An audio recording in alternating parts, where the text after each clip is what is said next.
For over 600 years, one name has echoed through the corridors of history like a persistent contradiction. It is a name that shouldn't exist in the annals of medieval warfare. Joan of Arc. Think about the facts for a moment. She was a teenage girl in an age where women had no voice. She was a battlefield commander in an era of elite knights. She was condemned as a foul heretic by the most powerful church on earth, only to be elevated, centuries later, as a patron saint. But above all, Joan was something deeply unsettling to the world around her.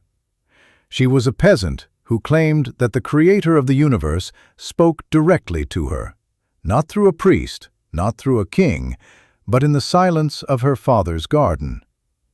She was a girl who cut her hair, donned steel armor, and led men twice her age into the jaws of death. She terrified kings and generals, not because of her physical strength, but because of her certainty. So, who was she, really? Was she a divinely chosen warrior? A brilliant political tool used by a desperate crown? A tragic victim of a brutal century? Or a myth, carefully polished by time? In this episode, we strip away the gold leaf paintings and the stained glass windows. We go behind the halo and the flames to find the human being.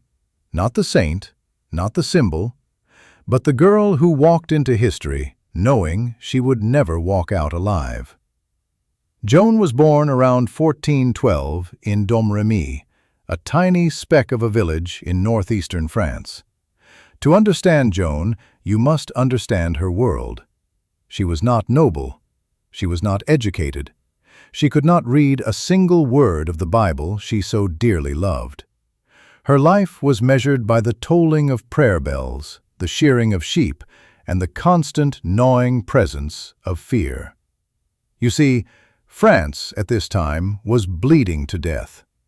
The 100 Years' War had been raging for generations. It wasn't just a war, it was a slow-motion apocalypse. English forces and their Burgundian allies controlled the north. Villages were burned as a matter of policy. Armies passed through like seasonal storms, leaving nothing but famine and charcoal in their wake. To a girl like Joan, survival was the only logical ambition.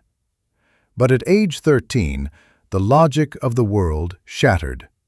She claimed to hear voices, not whispers of the wind, not dreams, but clear, thunderous commands. Saint Michael the Archangel, Saint Catherine, Saint Margaret. They didn't tell her to be a better peasant. They told her she was the maid prophesied to save France. They told her she must lift the siege of Orléans and crown the Dauphin, Charles, at Reims.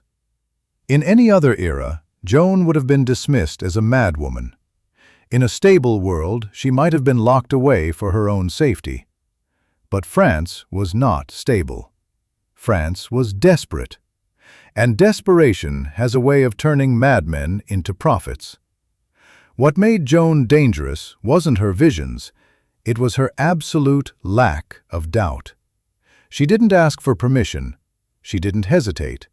She spoke with the terrifying calm of someone who believed she had already been judged and already forgiven. When Joan finally reached the royal court at Chinon, she was a contradiction made flesh. Imagine the scene. A teenage girl in men's clothes, standing before a room of cynical, battle-hardened nobles. They tested her.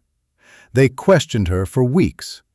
They examined her body and her mind. And yet, she passed. She convinced Charles to give her an army. Why? Not because she was a master of tactics, but because she possessed the one thing the French army had lost: belief. On the battlefield, Joan was an anomaly. She didn't fight like a knight. She didn't care for the etiquette of war. She carried a massive white banner, not a sword. She stood where the arrows fell thickest. While seasoned veterans calculated the odds of retreat, Joan simply walked forward. She became a living, breathing symbol. Men didn't follow her because she gave brilliant orders. They followed her because they felt that under her banner, God was finally watching them. Then came Orleans. The city was on the brink of collapse. The English felt invincible, but when Joan arrived, the atmosphere shifted.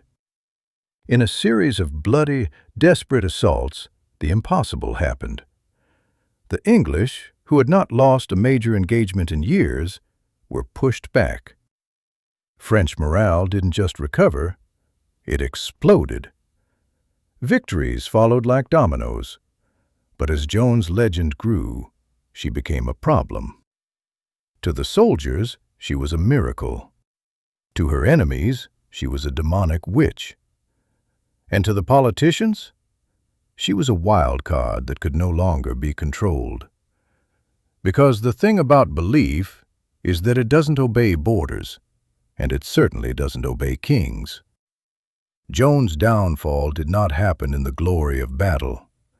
It happened in the silence of a cell. Captured by the Burgundians and sold to the English for 10,000 livres, she was not treated as a prisoner of war. To the English, she was something far worse, a threat to the very structure of reality.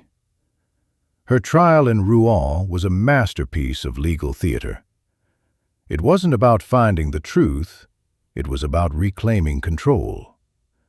She was accused of 70 different crimes: heresy, witchcraft, and the abomination of wearing men's clothing. But her true crime was spiritual independence. She claimed she was accountable to God alone, not the church, not the priests, not the inquisitors. For months, dozens of the finest theologians in Europe interrogated a 19-year-old girl. She stood alone, no lawyer, no friends, exhausted and ill. Yet, she trapped them with her clarity. When they tried to catch her in a theological trap, asking if she was in God's grace, a question with no safe answer, she looked them in the eye and said, "If I am not, may God put me there.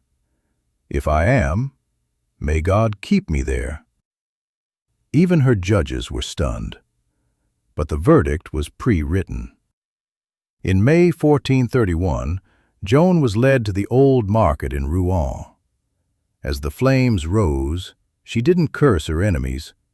She asked for a cross. She screamed the name Jesus until the smoke took her voice.